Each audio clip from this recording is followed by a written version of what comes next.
order. Fred will be here, it's just running late. That's okay. We have a quorum, 1, 2, 3, 4, 5. We have a quorum, so we can do business. The first item on the agenda would be minutes from 3 meetings, October 1st, the 29th, and the 12th.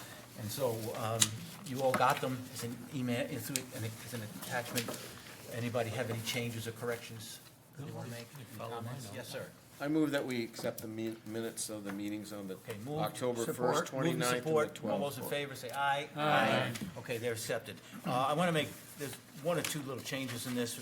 What I want to do before Darren Kratz comes up, we have 1 person here who would like to speak, but he has to leave. So I would like to move up public comment right to now. And he's the only one here, so Here I go. it's not like we're going to have Speaking a for a cast of 45 minutes thousands. before you get to Right. this. We got all our time. But There you go. welcome. Well, We need thank your you very name and much. address. Yeah, Casey Christensen. I'm at 2517 Bradway Boulevard in the Village. So yeah, just wanted to come and, I've been in this process of going through, the roads and I've been in the Village for over like 15 years, so I was a part of it when it first came out and when the roads were bid all at one time, and then now obviously they were broken up. And as I look through the pricing that is kind of going through kind of every different SAD, the costs seem just exorbitant to me, and they have from the very beginning. And, when you start looking at the per mile per section, there is economies of scale that would take place. Like in regards to like phase 4 versus phase 1, it's another mile roughly per road than phase 4. And then you look at, for phase 4, it's 4.3 almost 4.3 million miles per road, which 10 years ago, roughly when they bid it, it was about $1 million per road. And when you start to take into consideration when this new one was bid, materials were at an all-time high. Petroleum, which again makes up quite a bit of the materials of asphalt, was at an all-time high, and now those have come down significantly as well too. So just wondering what process would be taken to kind of maybe rebid this, rethink this as kind of a point 1, and then. Originally, when we requested during this beginning of the process, so I've been a part of like a large group and a small group and multiple different groups all over the place in terms of like asking other options, like in terms of like doing just like a straight rip of the very top as opposed to going down 8 inches and all this other kind of stuff. And so to save my time, we were told that there were no other options. Absolutely couldn't do it. Wasn't possible. There were no other funding efforts that were available from the state. We couldn't really get anything. And then recently, seeing the latest email, I think it was from the from the Village Association, that $500,000 was allocated to only the green section. Well, because I rode this process with pink, green, whatever color you want to throw out there, I started getting calls, and a lot of folks are pretty upset about that it's only allocated to the green and it's not amortized over the rest of the group. And so what my question is 1, if they found $500,000 now for the green, I feel like it's because the green is not passing. We're not getting the emails saying, hey, we're this close, let's do a little bit more, so on and so forth. And then, again, this is outside of, the realm of, you can interpret this how you want, but it's more of it's an exploding offer. If you don't pass green now, this money goes away, it's gone, nothing else you can do, which, again, I find that a little condescending, around like how they're positioning this. It's like, it should be, hey, here's the facts, it's $500,000, we wish you would vote yes, so on and so forth, right? But I feel like there's other funding options that should be available if we found $500K now, but we never had $500K across any of the other sections. And then, we went through all this process. We actually spoke here at a meeting where we FOIA'd all the sections and proved that a lot of the signatures were actually not 2 per home, even though those individuals were married couples. It was proven that they weren't. And then they just said, hey, thanks for the facts, but we're just going to push this through, which, again, I just didn't agree with. And then last thing, which I got 4 seconds left, I've voiced this for 2 years, and what is my voice going to do now? I feel like it's done nothing, and I just come here and I speak to brick walls. So that's just my thoughts and my comment. So What I'm going to say is that the questions you asked, we're not qualified to answer those questions. Okay, We here, yeah, but maybe I can- administration. 500,000, I sure can. Well, that part, but the first ones were about rebidding.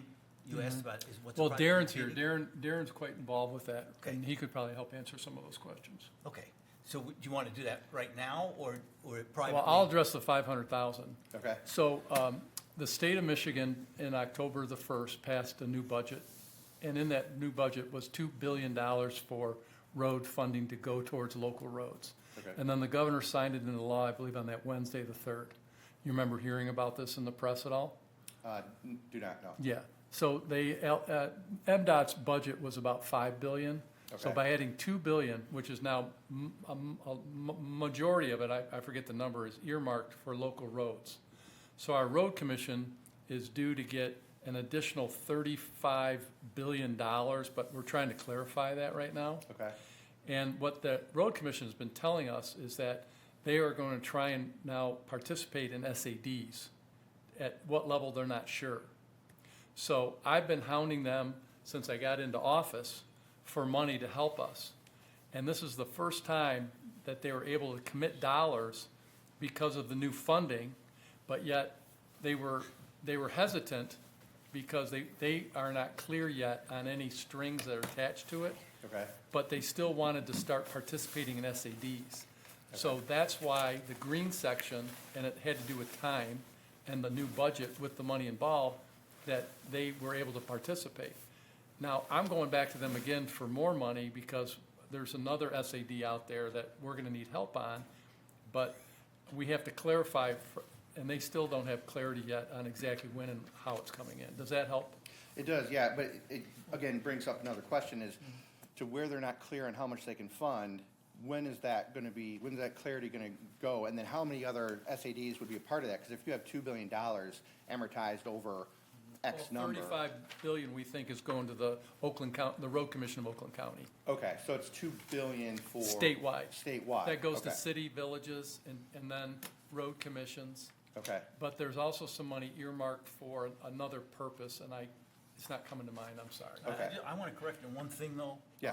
You said that you've come to us, come here before and Mm-hmm. talked about this, and you didn't, not to this committee. You may have Right, come to the okay. township, to the board of trustees, to others, but we're not involved in individual SADs or individual.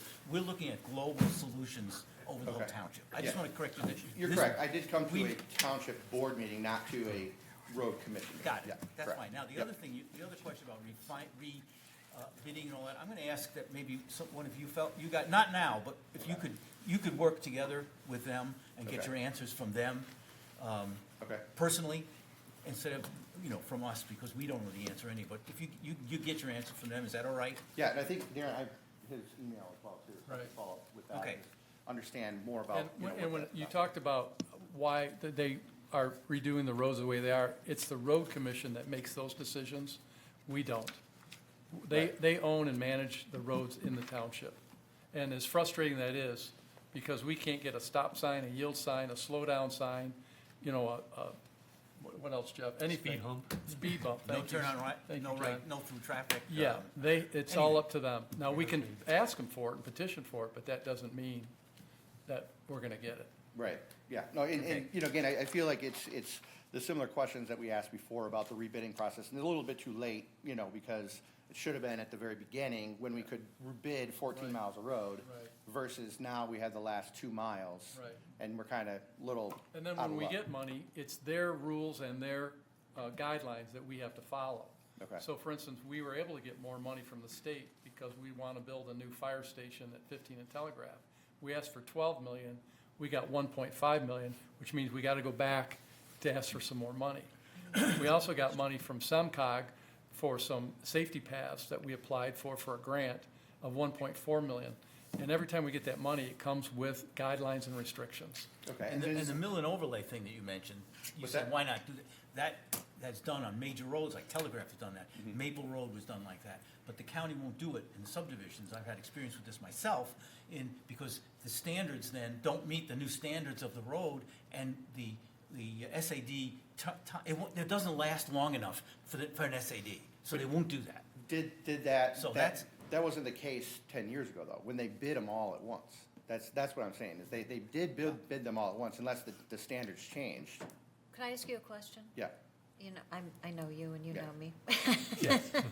What has been I don't live in the green section, but I've received feedback from people in the green section about the offer to defray cost of $2,500 on a much more expensive project than $2,500. And the dissatisfaction with the timing of when that offer was made, because there is a very tenacious effort afoot with multiple calls from the HOA president, board chair, and manager of residents in the green section, as I understand it. Some people have been contacted 15 times Yeah. as an individual. What's the feedback you have from the green section about the offer of $2,500 to defray a $50,000 project minus interest, et cetera? Yeah, so I think the feedback I've been given is, one from the green is they feel that it's more of like an act of desperation of like, hey, we have this money now, take it or leave it, or else it's gone.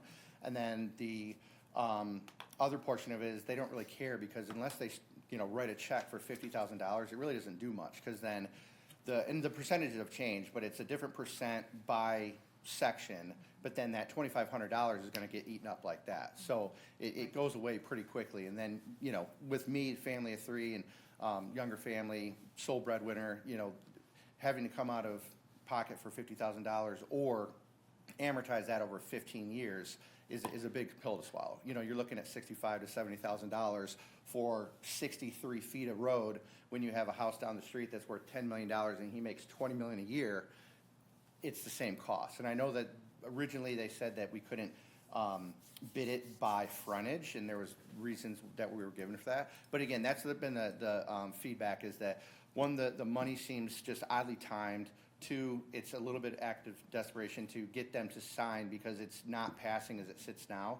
And then the other sections find it highly disrespectful that it's not going across and amortized to everybody, and they had to pay the 52, the 60, whatever that is across the board. So, and somehow I got entered into like the voice of a lot of different things. Yes, So, thank you for coming. yeah. Okay, thank you. Okay. Question? Real quick, so what would you like to have done originally? Originally, like from the very beginning? Yeah. Well, originally, I would have rather had, so the Village Association, there was a lot of I thinks, maybes, that might be true. They didn't have the answers, so Was we there a asked. discordance, excuse me, a discordance between the HOA and the people who live there and the city? Correct, like, I'm the person in the village resident. The HOA is answering questions, but then not allowing us to answer it, of the people that are actually making the decisions, like at the road commission, or at the people that actually hold the pens of like what really is gonna happen.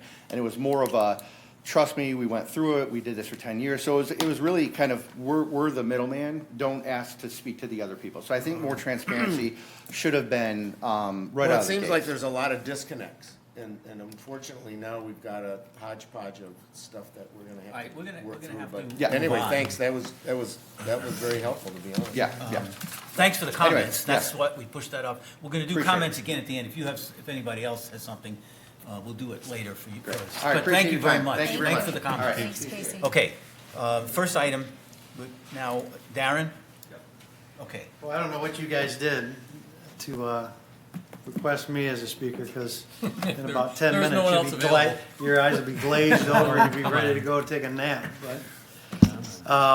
So Supervisor McCready asked me to do a brief presentation on millage rates, the consumer price index, also known as the inflation rate multiplier, and then also the Headley rollbacks, all of which are fairly straightforward, with the exception of the Headley rollbacks. So I'm not sure how you want to do this, if you want me just to go through my presentation and answer questions at the end, or as we kind of work through it.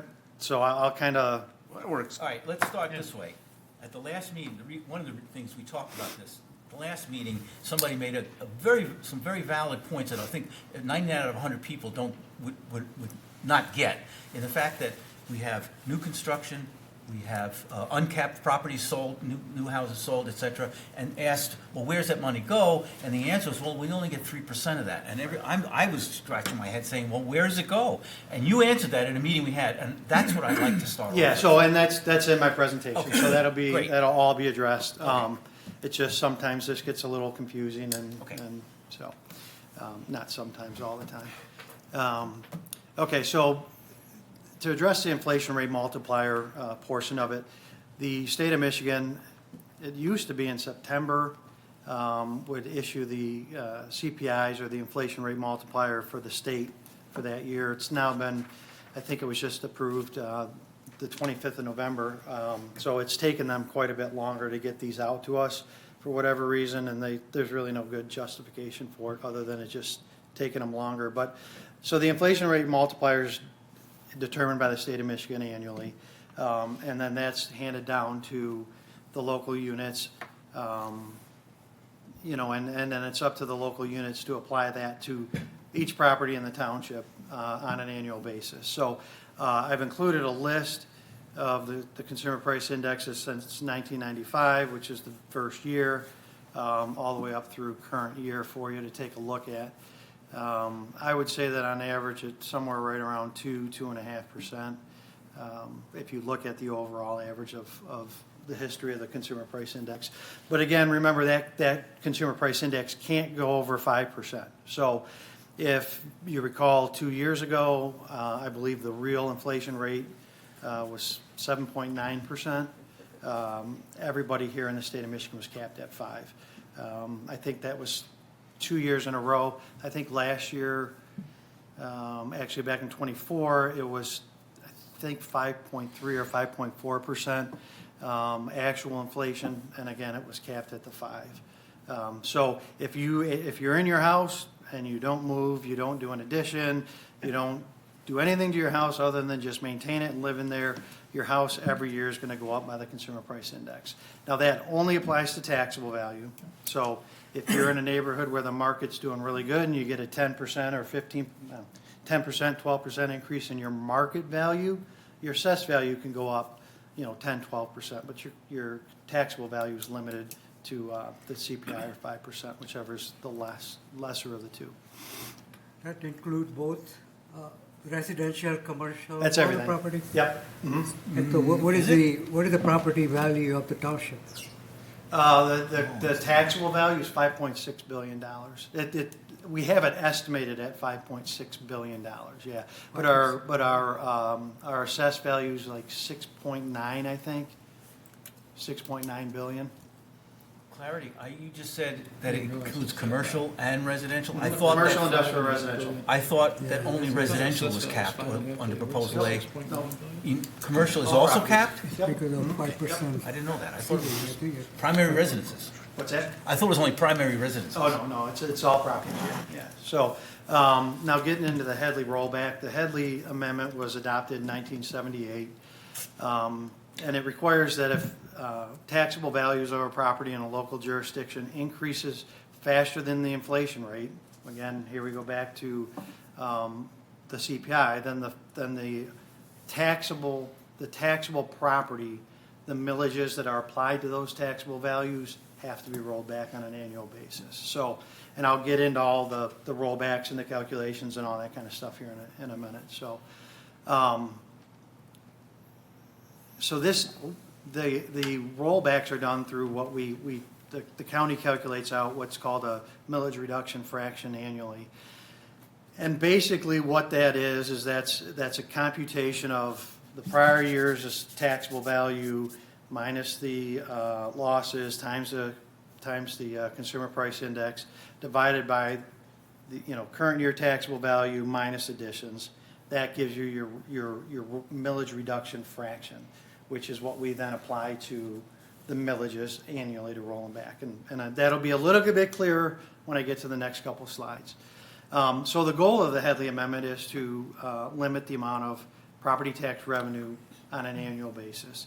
So again, to that person's comment of the uncappings of a property, the new construction on properties, all those factors go into the rollback calculation, and they they don't allow the township or any municipality to generate, X amount of revenue because of all of these uncappings. We roll everything back and we don't, and I'll show it to you in a minute, but it really limits or hampers the amount of increase in taxable value that the community realizes annually. So I keep doing that. Give me just 1 second.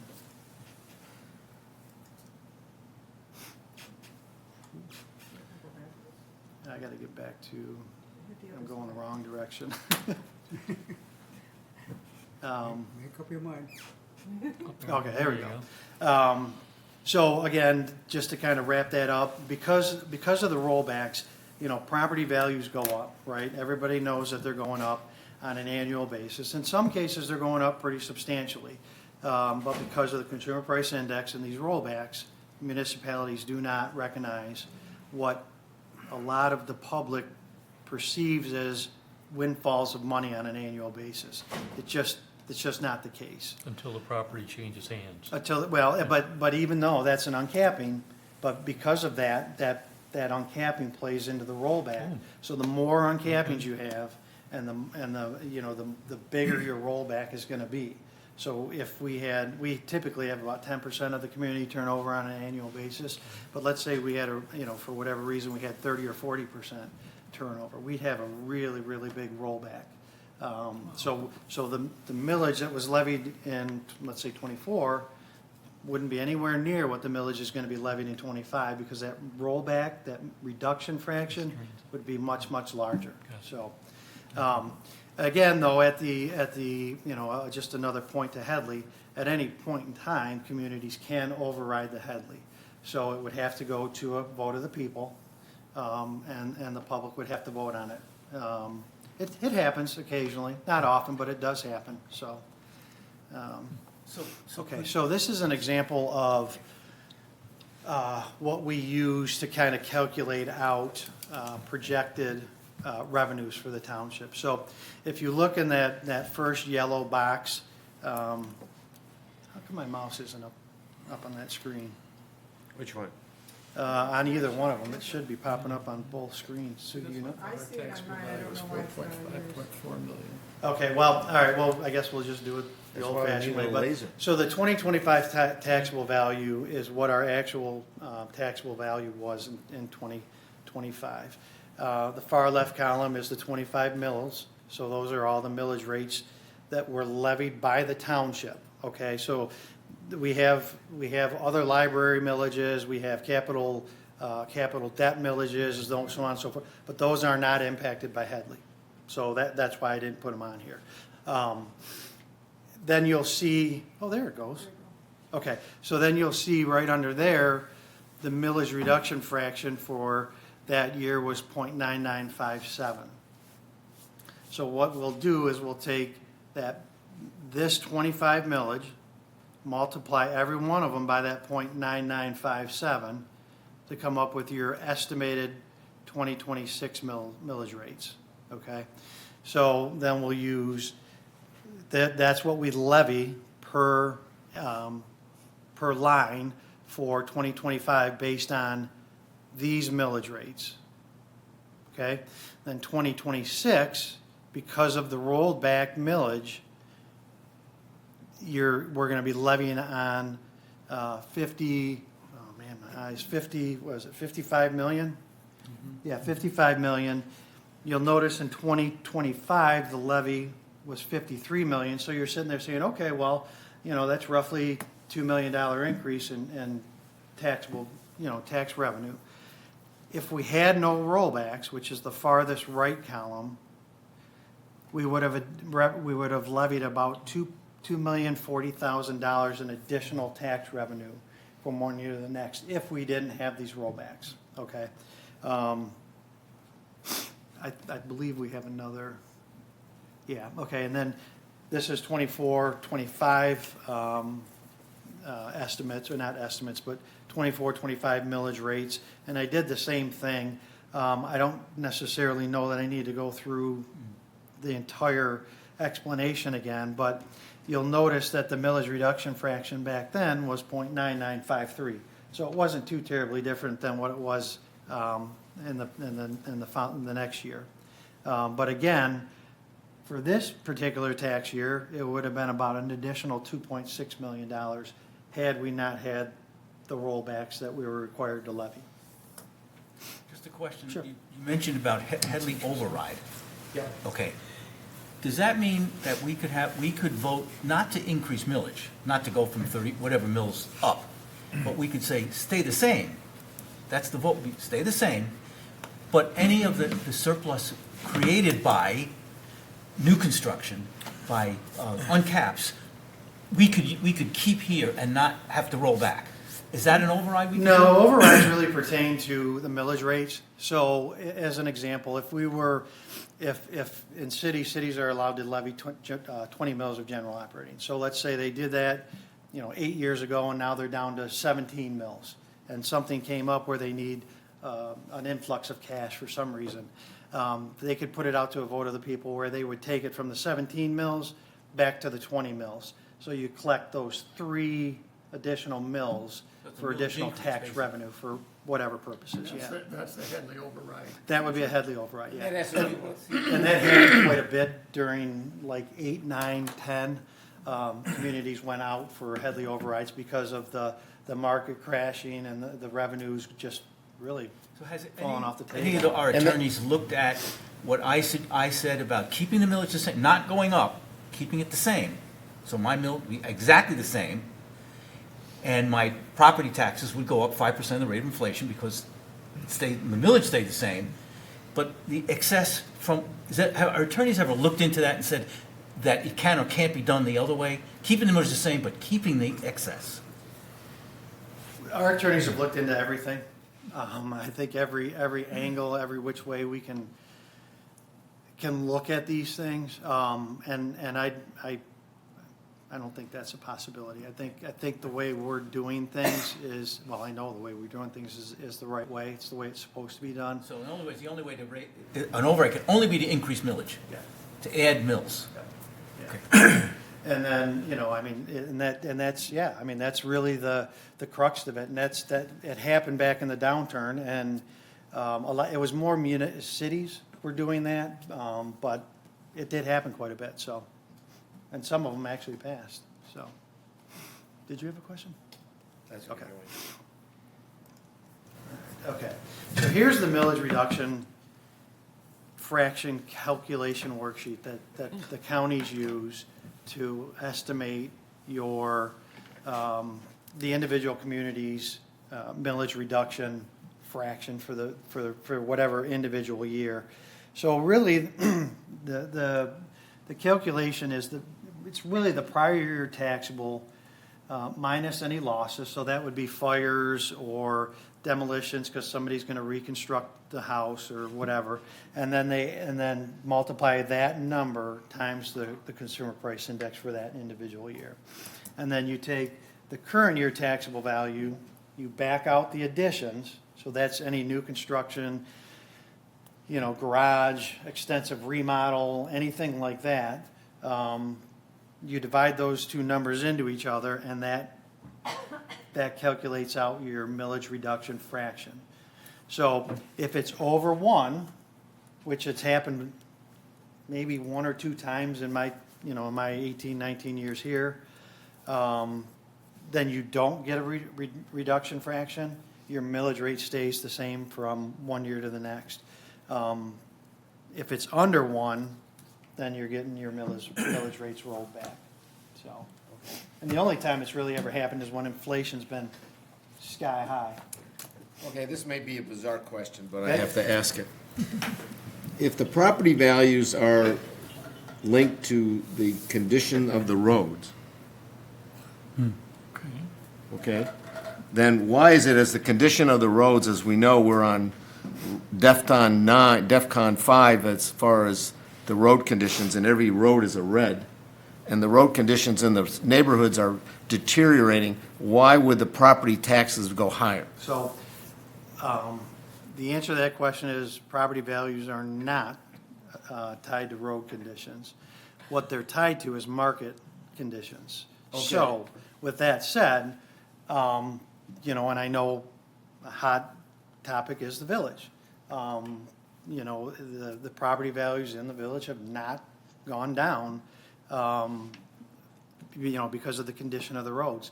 Now, we're so new into some of the phases being done that we'll be able to establish shortly how much impact in the market that the new roads have had on these properties. Well, when they come and when one comes and says we have to repair the roads because we want to increase our property values, they're tied to the property value, then they're really not being honest.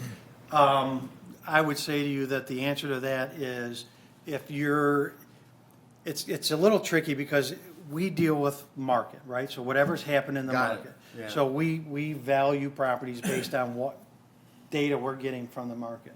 So if somebody says to me, Darren, we got to do these roads because I want to increase my property values. Let's say it happens. That's what you're going to the subdivisions and saying to them. So let's say that happens in my neighborhood, okay? So somebody, you know, circulates a petition, and it's $50,000. Do I want to pay that $50,000? No, probably not. Do I know that at the end of the day that I'm probably going to realize an increased market value because of the roads? Absolutely, 100%. And can you show that's true? We can, sure. Okay. Yep. I mean, but like with the village, we're new, so we only have a couple months worth of Yeah. data from the red and the blue, but yeah, Well, I we think will be able to. something that charts well along those lines would be helpful. Sure. Thanks. Several years ago, when Westchester was looking at this the first time. Right. We got from the township a comparison of two similar subdivisions. Of course, they're not the same exactly, you can't, but they were similar. And it's a little arbitrary, but they said there was about a 10% increase from the one that did the roads to the one that didn't. And that goes back several years. But that's what the argument was. It would go up 10%. Yeah, and I think what you'll find if you sit down and you analyze whatever neighborhood, it doesn't even need to be the village. If you have a neighborhood, I think Caroline Hills, just over here on Long Lake, redid their roads 8 years ago or so, and that neighborhood was suffering. Now, there was a lot of other reasons. The homes were dated, they needed to be updated inside and out. The roads were suffering, the roads were not in good condition, and Caroline Hills has bounced back. Now, again, some of the homes have done extensive remods and different things like that, but, I from my experiences, I can tell you if I'm, and we've heard it from people, if I'm looking at a neighborhood, two neighborhoods, one has nice roads and the one doesn't, well, but we've also heard it the other way. I mean, we have people that don't want to live in a nice neighborhood, have nice roads, they want dirt roads, so. There are people who want to live on a gravel road. Yeah, Echo and. They should move to Milford. What's that? They should move to Milford. Well, they don't need to move to Milford. They got several of them in the township. Bloomfield Township. Okay, so any questions on the reduction fraction calculation worksheet? Good, okay. Anybody ready to take a nap? No, Okay. this is So, actually, this is interesting. So with, kind of again, addressing, how the Headley impacts, townships' budgets, or any municipality, really. So if you have an area with rapid market-driven uncappings, which we have, I mean, we have tons and tons of sales that sell for way, way more than what we have them valued at. So people look at that and they say, wow, and that the uncapping's automatically going into the township's coffers. Well, I've explained that that's not the case. That's just a false preconceived notion. It just doesn't happen. It would be nice, but it doesn't, unfortunately. So what is new construction. So when, I said earlier in there that we back out the new construction, the current year's taxable value, that's revenues that we realize. So that does help the township. To what extent does it affect revenue? Say again? To what extent does it affect revenue? I mean, it just like as a- last year, Just as an example, in my neighborhood, I would say conservatively, 85% of the homes that are sold are bulldozed and new construction. Right. And the houses that are bulldozed are, retail value in the $400,000 to $500,000 range. the new homes are $1.5 to $2.5 million. So that would seem to be a fairly substantial windfall of revenue. It is, I mean, in the new construction, there's no doubt. The new construction it increases the revenue for the township, there's no doubt. But again, every year, when we do our budgets, when Jason and I work through the budget, we sit down and we kind of calculate, okay, I'm estimating that we're gonna get X amount of dollars in new construction, plus the consumer price index, we're gonna have some loss. So we sit down, we come up with a number, all right, so our taxable value is gonna increase by X dollars. And then we kind of equate that to a percent. So if let's say we say, all right, by the end of in this budget, we're estimating about a 5% increase in taxable value. Then we have to take out about a percent, isn't it about a percent and a half generally, because of rollbacks. So yeah, we may, with the new construction and we may realize a 5% increase in taxable value, but at the end of the day, when we do our rollbacks, it ends up usually being a percent or maybe 1.25% less than what we've calculated out to be the total taxable value increase. But Because you're referring to that as holistically for the whole township. yeah. All right. Yeah. Why But- can't we have the ability to calculate what those numbers are on a HOA or neighborhood basis? An individual neighborhood basis? Yeah. Okay, I guess the easy answer to that is that that's not the way it's done. I can't treat one neighborhood one way, another neighborhood another way, I've got to treat everybody as a whole. So, but what we do for situations like you is we'll separate out, we'll keep the original homes in a neighborhood all of their own. And then we'll, just using Bloomfield Estates. Bloomfield Estates is a neighborhood that's turned over in the last really 8 years or so, from older homes to big mansions. So what we've done with them is we'll take the new homes and they'll be in their own neighborhood. The older homes will stay in their own neighborhood. So we're not commingling values of multi-million-dollar properties with, $600,000-$700,000 properties. So we to a certain degree, as far as the taxpayer goes, we're keeping them separate. But as far as like Headley rollbacks and those types, we can't do that. That's not something that's not part of the state statute. So we'd have to keep them all the same. So what's the gap between what you effectively can apply and what is the actual property values? Say that again? The gap between, you said there might be a 5% increase, but you can only do 1 mil or something?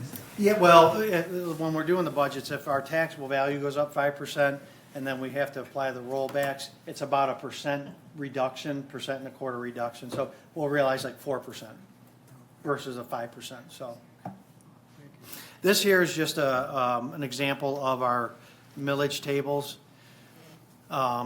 This one's 2025 millage rate, so that's current tax year. These are the other authorities in the county that you'll see on your tax bills. So what Headley really does, it doesn't limit millage, it limits revenue. well, Because I mean, revenue is the guideline. It limits the millage which in turn limits the revenue. No, I would say the revenue dictates the millage. The Headley doesn't allow you to take in more revenue. If you get more revenue, you have to reduce the millage to compensate for that. Headley reduces the millage rate, which in turn reduces what? Well, for the following year, yeah, I get that. Right. But it's driven by the amount of money you take in, the Yeah, revenue. well, yeah, I mean, those See, are that's factors of it, absolutely- yeah. That doesn't make sense, because a community that is vibrant, that is inviting people to build, to create, they're being punished, because they are, because Well- the revenue's coming in, it's not hurting the ones that are there, they're not getting changed, Well, but there's the same. you recall, I mean, part of, full transparency, part of the reason of Headley is that if you recall back in the 60s and 70s when things were booming and houses were being built and school districts and local municipalities were just raking in the cash. Yeah, because they were milling. They were just, the board of trustees or a city commission or whatever, they would say, we're gonna raise the millage by two mills or 5 mills because we want to do this. And the state, Headley said, no, you can't do that. That's, you know, I mean, But that's different than Little not bit raising greedy. millage and just being very successful and attracting new construction and getting trust me. the rewards. I know, it's not, I get it. No, I get it. We kind of agree with that thought process, but, you know, that's from our end of it, so. All right, the next slide. I find it frustrating, that's all. So the next slide is what I bring to the township board on an annual basis. This is our 4029, so you'll see on here, if you look at this line right here, these are the original millages that were authorized on these dates for these purposes, okay? And you'll note that these are, I'm pretty sure all of them are voted with the exception of the allocated general millage. But these here are all voted millages by the residents of the township. That's what they originally were authorized to levy, excuse me, that's what we were originally authorized to levy. Then you'll look at this column here. This was last year's millage that was levied. If you recall from one of the previous slides, that was the millage reduction fraction for 2025. So here is the maximum, you know, the max amount of, or excuse me, the reduced millage amount based on the millage reduction fraction. I'm not gonna get into this, but if it's anything other than 1, Mike will be looking for a new tax assessor. And then this is what we can maximally levy right here, which will be the same as this column here. So that's our maximally reduced millage rate. And then that's what we request to levy for 2025. And then here's the expiration dates for some of the millages. And then Darren, if you look at those millages, what is it, 60% of them are public, for public safety, right? Yeah, it's a big percent. And then, you know, I included on the second page, because this is, you know, this is something that goes to the board. I didn't include these on my spreadsheet, again, because these are not township related. They don't impact our 10 mil cap. And, you know, of course, three of them are for a different entity anyway, so. How much on the roads, you have the roads, the line item for roads, it's about 7/10 of a mil. The millage rate? Yeah, how much money, how much money does that generate? for the Jason, township? it's about a little over 3 million. Yeah, because Okay. it would be that point 6 or point 7 times 5.5 billion. All right, just a general idea, that's all, I'm just curious, Yeah, generally. It's a little over 3 million, I 3 think, million. yeah. So we have 3 million there, let's say it's 3 million, give or take, and the 800,000 that we get under the contract from the county. So we have a little under $4 million in the road budget for the township. Am I reading that correctly? About? Okay, thanks. Okay, all right, so that's the 25, 40, 29. The rest of them are pretty much the same slide. So this is 2024's millage rates, same as the prior year. Then you go to 2024's, and I put this one in here to kind of give you an idea of the difference, but again, you're dealing with the source of the millage, you know, the purpose of the millage, the date of the election, the original millage amount, then, you know, then you see 23's millage rate, and then if you recall, the one reduction fraction was 0.9953, then here's 24's. So if you looked at year after year after year, you would see, you know, that these numbers just kind of slide across the table, the new ones appear on the right-hand side, and then the prior years kind of shift to the left a little bit. But again, it's an example of what the millage reduction fraction does to our you know, our millage rates and our bottom line to that extent. So that's all I have. Okay, that's really good I hope I stuff. didn't bore you too much, and I will tell you that it's not an easy subject matter, and if you wanted to know a little bit more about it, I'm certainly one of those guys that I can, I'll talk to you your ear off about it.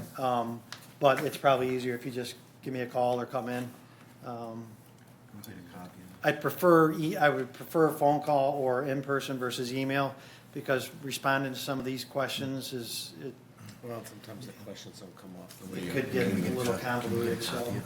One quick question. Yes. This is very helpful to kind of understand where we are and how we got here, because we have to kind of, obviously, this goes along with all the assessment that gets done. It's in everybody's interest to see the assessed value of the houses go up, but it's also in everyone's interest to see that the government's participation in this keeps up with the individual homeowner who decides to redo their home or something in some way, because then the streets just take away that added value that you put in. They take it away by making it so their kid can't ride their bike on the street, so. If there was a desire to do a Headley override, say for roads, what capacity is available? Not much. Is that .1, .2? Yeah, it's not much. We're almost right up against our 10 mil cap. Yeah. So if we overrode it, it's Something else would have to go away. it's inconsequential. Yeah, we would have to let another millage fall off, Could we get a copy of this? Yeah. So Yeah, maybe I- Sue can I'm get, gonna can send you? to everybody Thanks. online. It's really good stuff. That's very good, thank you. Yeah, One more I question, agree. go I ahead. think it'll be good to have, if possible, before, because it's hard to read all those fine numbers and things. But excellent presentation, I appreciate that. Thank you. Yeah. What I would- This subject matter is not easy to discuss with folks, especially if they, especially if you don't have any experience with it, really. And you're just kind of throwing stuff at people, and it's not the easiest thing in the world to digest either, right on the spot. But I'm more than willing to sit down and talk to anybody who wants to come in, and I'll have to get you a cup of coffee before I you have come two in, though. questions for now. One is, it's a pretty complex spreadsheet, and I assume every city, township, every community does that. Right. Is that like a standardized thing, or somebody audits that, or? Yeah, actually, well, it's interesting you say that, because the county actually is a responsible party for filling out the reduction calculation worksheet. So it's not actually part of our review, because it will be part of the county's review, not ours. But we get reviewed every 5 years in the assessing business, and ours is coming up next year. I think next year. The second question is, Susan sent us a sheet showing the bonding, the drain bonds and GO, general obligation bonds. This was it. Oh, okay. Oh, you guys already got it? Yeah, Yeah. did you just make up those So numbers? does that include would it include SAD bond, the SAD, the road SAD are revenue bonds, right? I believe so, yeah. So, there's a general obligation bond and there's a drainage bond. You know what, they're general obligation bonds, that's what the road commit, that's what the SAD bonds are. They're called general obligation bond, Yeah. although each home is going to pay for, so there's a revenue generated, right? It's 1% over the bond rate, yep. Mhm. Yeah, so whatever the bond's sold for, it's baked into 1% these over numbers. that. Yes, we're paying for it now. Yeah, okay. I thought it would be a third column with the revenue bond. But I it's, would, yeah. okay. No, the township's, I think, done with the 1%. Other entities do more, but, the township really just wants these roads done. So that's why they're not, And we are maxed out as far as our bonding capacity? well, that's not really my purview, but I would say we're getting pretty darn close. Yeah, we we went over that before, that we're right at the, more than like 0.1% of what we can be as a That's what I thought. township. If you have any other questions, I think we're gonna have to, we have one other subject. Contact them and we'll get the answers. Yeah, So, call me, thank email me, you. stop in, whatever.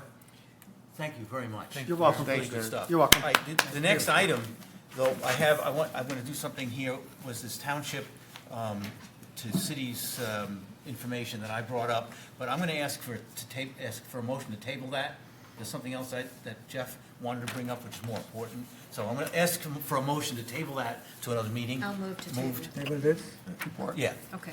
A move to support? Second. Okay, all those in favor? Aye. Aye, okay, but what I do want to insert here, something that we need to talk about, some housekeeping things about the next steps, and what we need to concentrate on, and the fact that we just can't get this done in an hour. So Jeff, you had some some things, why don't you, go ahead. I asked Jeff for 2 items for the agenda.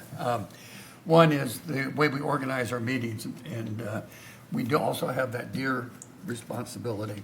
And if we seem to be, try to jam all that together, I think what we should do or think about as a committee is we maybe, instead of doing this for an hour, do it for an hour and a half, and to start at 4 o'clock rather than 4:30, and allocate, so we know 45 minutes to an hour to rows and a half hour to deer, so we have some predictability in a way we don't feel rushed at the end and we can't really get into it, or it's 45 minutes and 45 minutes depending on the agenda. But I think to think that we can do both discussions within an hour is probably very optimistic and probably not realistic. So what I was suggesting, maybe as a committee for the next near term, we consider maybe starting our meetings at 4 rather than 4:30, with the idea that we would devote 45 minutes, an hour to roads and a half hour to the deer, and see how it works out. If we don't need that time, we don't need that time. But I think right now we're trying to jam too much into a short period of time. So that's my suggestion. I think that's an excellent suggestion, because the amount of work we do is a lot more than we started out with. But I'd raise a option early on as a subcommittee that doesn't require public comments and all that. So there's an option of creating a subcommittee who can look at in-depth deer issue or in-depth the city issue or something, and then present it to the full board. But what Jeff's referring to is when that subcommittee comes and presents to here, and we discuss it, we're obligated with Open Meetings Act and all the other things and agendas, and he's right, we just don't have an hour, it's not enough time. It just But, isn't. I would suggest we try it for a month or two and see. We're not locked into anything, but at least not feel this Yeah. compression. I agree, and what I would also ask, and I don't know if this was possible with his presentation, one of you gentlemen said, if we could have things in advance, instead of it being let's go through each slide and we're smart, I don't have to say that, do I? We're all accomplished enough, we can grab the information, read it, digest it, and come and have an interaction. If I More, can address that. Better I'm not question. saying any It was given to criticism. me at 4 o'clock. No, So normally I send everything to you. no, but I'm not talking about you. No, but yeah. Okay, I'm really not. No, I just want to Okay. clarify for today's Okay, issue. that's fine, thank you, Sue. Anyway, that would be my comment about how to be more effective, and I agree, Jeff, with your thought process. Does anybody object to us starting half an hour early, starting at 4 o'clock? Anybody have a big problem with that? As long as I I'm, mean, personally, I agree. I think we should try it. Okay, Let's try it for a couple of months and see if All it right, then works. let's We're just, flexible. administratively, let's just do it. Yeah. We don't need a vote. Okay. We can't, it wasn't on the agenda, so we Right. can't. We'll try 4 it. o'clock Okay, is good. fine. Next. is there Jeff? something I else? would make. I a think Wanted to we meet at note, 6 o'clock, it'd be fine with me. In light of Susan's comment, when somebody's gonna make a presentation to us, they have to, whatever material they're gonna present has to be given to her 24 hours at least well, ahead at of time. least, if not 2 days. Like we do with the next trustees. week. Because then Well, she has to send it out. my only thing with that is, you can say that, but I don't want to tell someone, well, you can't present it because you didn't give it to us in enough time. So the idea would be to tell them, anybody who's presenting, they expect to get a day's notice, and that they have it to digest it, at least a day, maybe more than a day, God forbid. But to say that I don't want to see the presentation because we haven't seen it again, I don't think is right. But can't we differentiate between somebody that wants to orally present to us versus somebody that wants us to go through a PowerPoint presentation? I don't know. of Don't many forget, people they're that- doing this at our request. That's their job. That's their job. Adversary. Okay. It is So- their job. But give them a They need to deadline. be I- present. Give them a think- deadline, or, you know, try to My- be reasonable about Yeah. you're My asking people to experience do is things. very, Any other very, group, any other committee, commission, whatever, they get a packet ahead of time, and in that packet are these presentations, Yeah. for the most part. Yeah. Okay, Yeah. of course, public 100%. comment's not, but 100%. they are, so it's not unreasonable to ask.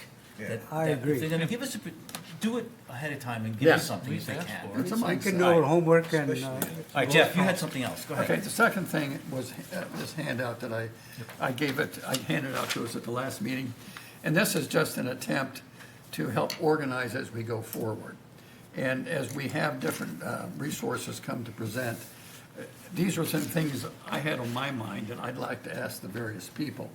And so what I wanted to do is just get, and this is not all-inclusive. I mean, I'm sure that there's a lot more we want to add, but I think it would help the presenters and also help the committee as we go through if we identify, as we sit here tonight, it'll change.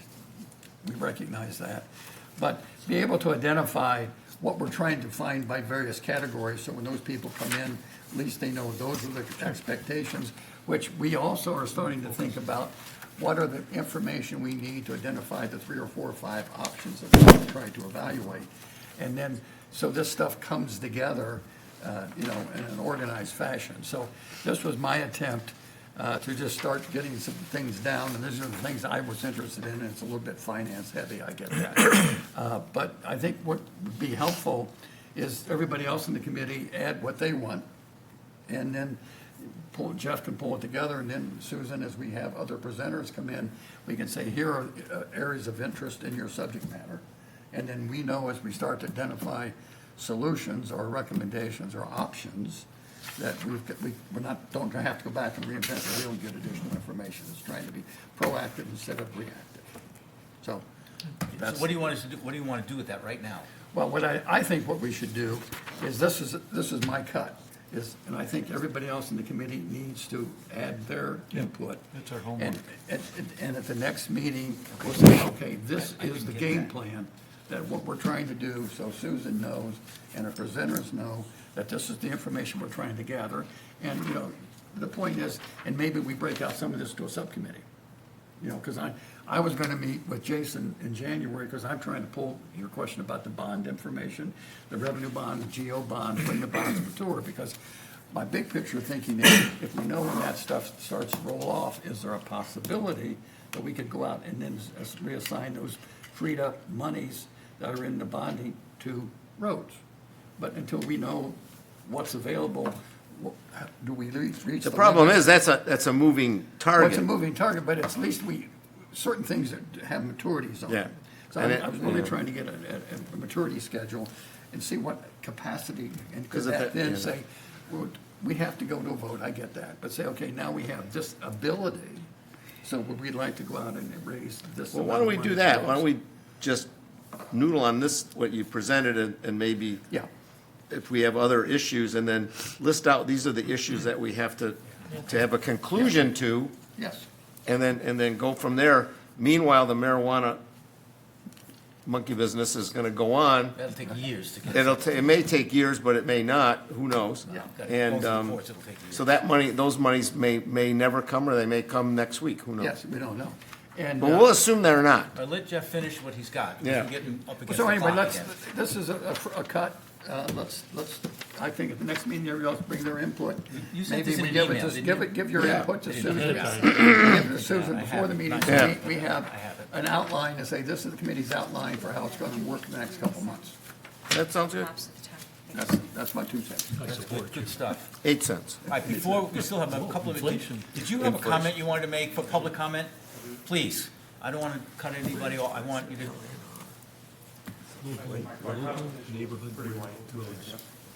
My name's Clay Phillips, 247 North Williamsbury. Good to be back. Good to have you. Just a couple of observations. One, I took note of Darren's comment. Property values are not tied to road conditions. That's the underpinning of a SAD. So I think that's something that needs to be noted. He said he can show it. If he's got data that can link property values to road conditions, I think we'd all love to see it, because one of the criticisms of the whole process has been there is no evidence that that law is being adhered to, and that the whole SAD funding process is wrong. And if that gets challenged, and if there is evidence to challenge it, then a lot of stuff comes unraveled. Yes, it does. Tactical observations, when my road was getting done, I did a little bit of Googling on when is it okay to put down asphalt. 50 degrees or so seemed to be the number. The team was putting tar down, putting asphalt down in the 40s. I think they probably had a 40-degree cutoff, but there were some very cold days when they were putting top coat asphalt down. So what, I forgot the guy's name, a year or two ago from Oakland Road Commission said these are 40-year roads. I'm suspect. There also was in the blog a statement that there would be sweepers or teams in front of the machines pushing out gravel and stuff. I have photographs. It was a very windy day. There were leaves that were getting tarred over. So there was no team of people with blowers or sweepers. So it puts another bit of credibility that these are 40-year roads. Probably not. Last thing on this last comment, I think I was here 2 meetings ago, maybe 3, and you were getting into the deer topic. Just as a resident and as a citizen, I would ask you, don't get distracted by deer in the headlights. It's not a road topic. I think you are at risk of mission creep, scope creep. Well, I think you should pick a couple of things, and then I would suggest also, having been in industry for a long time and public service, you have metrics, you have goals, you have a dashboard. Where are you red, where are you yellow, where are you green? And I think Jeff's comment about here are things that you want to get into, that could be a forward-looking agenda, and then you track it. You know, every month, every quarter, you're saying, well, this is what we said we're going to do this year. Where are we? And just have a simple dashboard, scoreboard. So I think that's something that would keep the team focused, and you could really say, we did this. So, you know, if you're going back to your significant others and saying, are you wasting your time, or are you getting something done? You say, well, yeah, we got something done. So just an organizational management comment that might help the group not need more time. Let it finish. You may not need 90 minutes. You could get things done in an hour if you were focusing on fewer topics, just in input. To be fair, we did that. We have a snapshot of where we are. I don't know if you came to the meeting, and some of us made presentations and things like that. On the other part of with the deer, Go ahead, go. totally agree, and that's why we're having trouble wrestling with that. And it may be the solution is we're not going to have a solution right away, and it's not to me it's not a heavy priority, but it may be something as simple as the impact. And I've been through some places looking for Christmas trees, where they say that, you know, a lot of deer are around here. But wherever they make the sign, it raises your activity in your brain. You say, you know, I better watch for them, and it may be something as simple as that. Having said that, I almost hit a deer a couple weeks ago, and it was, you know, it wasn't behaving the way it should behave. It should wait till the car goes by then. But no, your point is well taken, but I don't think you should. I think it's good that we're going to start at 4:00, and I don't even know that we have to always have a half an hour. We did separate out. that We stuff. did separate out. That's why the last meeting we had 2 agendas.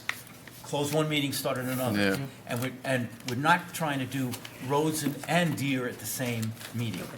And because you're right, that you need to separate and focus on certain things. That's correct. I have not read the charter for this committee, so it could be broader than I think it is, but the energy seems to be around bad roads, measuring the roads.